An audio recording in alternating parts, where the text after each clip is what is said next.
Trump પણ ઈરાનને સતત ધમકી આપી રહ્યા છે। ત્યારે અમેરિકી પાયલટના રેસ્ક્યુને લઈ મોટા ખુલાસા। રેસ્ક્યુ ઓપરેશન દરમિયાન 2 અમેરિકી એરક્રાફ્ટ ફસાયા હતા। રેસ્ક્યુ ઓપરેશન દરમિયાન 2 એરક્રાફ્ટ ફસાયા। ઈરાનમાં એક બેઝ પર ફસાયા હતા અમેરિકી એરક્રાફ્ટ। 3 નવા એરક્રાફ્ટ મોકલી અમેરિકી સૈનિકોને નીકાળવામાં આવ્યા હોવાની વાત પણ ડોનાલ્ડ ટ્રમ્પ તરફથી કરવામાં આવી છે। ત્યારે અમેરિકી પાયલટના રેસ્ક્યુને લઈ આ મોટો ખુલાસો છે। ડોનાલ્ડ ટ્રમ્પ કે જેઓએ માહિતી આપી રેસ્ક્યુ ઓપરેશન દરમિયાન 2 અમેરિકી એરક્રાફ્ટ ફસાયા હોવાની પણ માહિતી સામે આવી। ઈરાનમાં એક બેઝ પર ફસાયા હતા અમેરિકી એરક્રાફ્ટ। 3 નવા એરક્રાફ્ટ મોકલી અમેરિકી સૈનિકોને કાઢવામાં આવ્યા છે।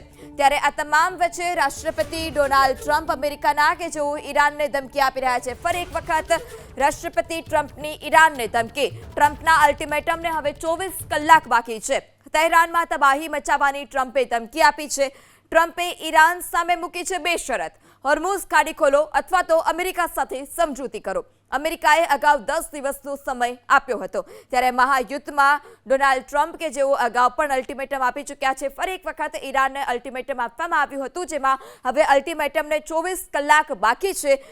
ટ્રમ્પ તરફથી 2 શરતો પણ રાખવામાં આવી છે કે કાં તો હોર્મુઝ સ્ટ્રેટ ખોલવામાં આવે, હોર્મુઝ ખાડી ખોલવામાં આવે અથવા તો અમેરિકા સાથે ઈરાન સમજૂતી કરે।